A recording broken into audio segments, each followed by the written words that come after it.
Yo, it's your boy D Star coming to you live from the pad. About to give it to you raw. About to keep it 1,000.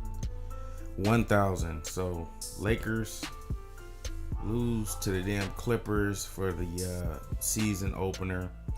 And I'm going to try to be as concise as I possibly can, right? I happen to be one of the more optimistic Laker fans to the point of delusion.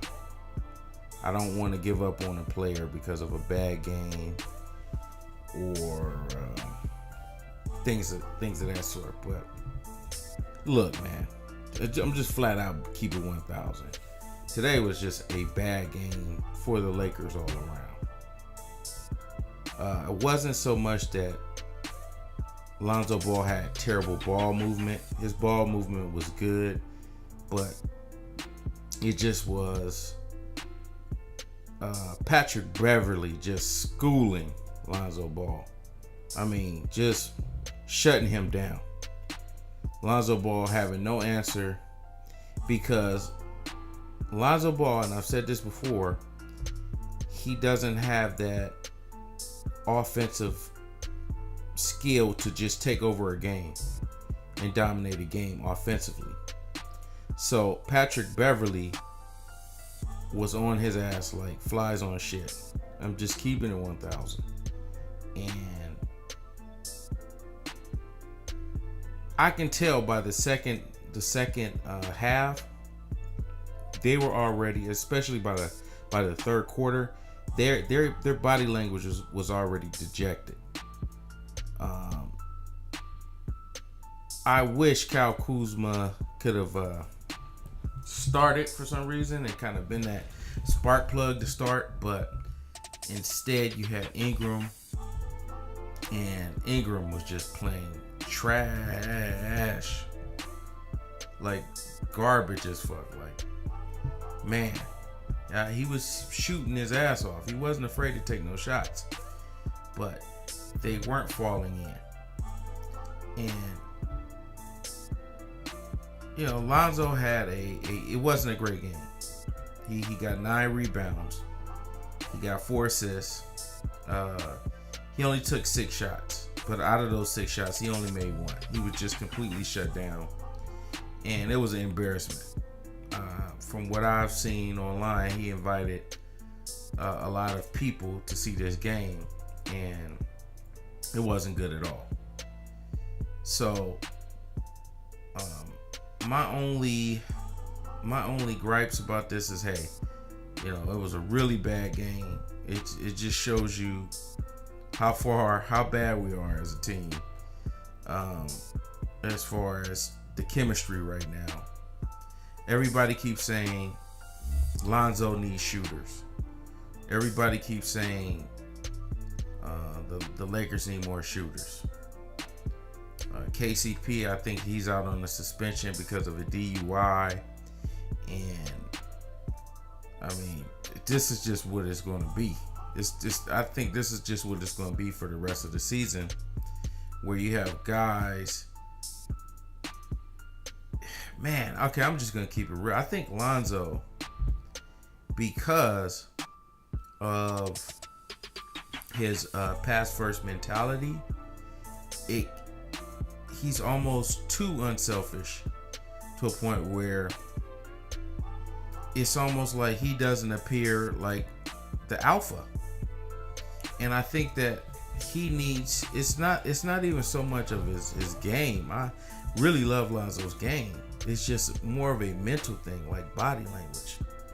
Because that's one thing that you notice with all of the greats, not just some or whatever. All of the greats have this body language. Like if you look at Kyrie Irving had a body language throughout that whole Cavaliers Boston game that kind of let people know that, wow, Kyrie Irving is going to be that dude. And I'm not saying that that he came into the league and he just automatically had that body language. I think that's something that developed, and he started to build confidence. especially after he won that championship with LeBron James. But for Lonzo, the target is just, that was just way, way too big. He has a target on his back because of his father. You know, his father's been talking all of this stuff, and all of the sports journalists, from Stephen A. Smith to other NBA players, they're talking about how these players, they're coming in the game, they're trying to shut Lonzo Ball down, and they want to embarrass him. They want to embarrass him in front of his father. They want to let him know. They basically want to shut the father up. So he has a target on his back. And Lonzo is a very, very gentleman, very, quiet, reserved young 19-year-old. He's not with the talking and trash talking, because you saw Patrick Beverly talking trash to him. And Lonzo Ball kind of didn't really respond or talk back. He's very stoic. And man, I just wish sometimes that I could see that anger, that aggressiveness, that him just talking trash, and him being kind of more like his father for some reason. But that's not Lonzo's style. His style is everything, being a team-oriented guy, pass first, hit the open guy. And he was hitting the open guys, but they were bricking shots left and right. And the crazy thing is, the Clippers didn't have too much of a great shooting night either, but they were up by 20 points. If you look at the percentages, they were just up by 20 points. And it's just, man, I just was like, it seemed like it all went downhill after that poster dunk that Blake Griffin made. But there's only one game, man, but damn, dude, this shit feels like the same stuff every year. Every year feels like the same stuff, like Groundhog Day. Like, man, I mean, it just feels like another 25 win season, right? Just feels like, oh boy, but it's only the first game. You can't judge a player based on the first game.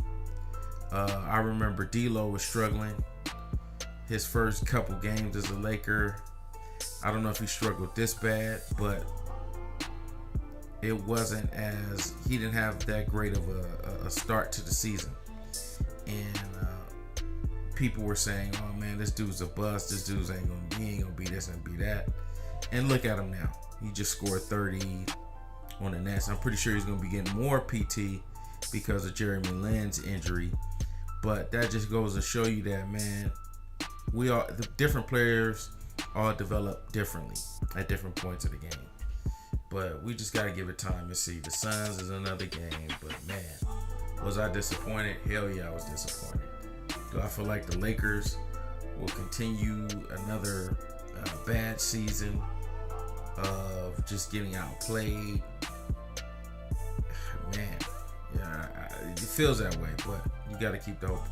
Got to keep the faith. It's your boy D-Star. Like, comment, subscribe, and I'm out. Peace.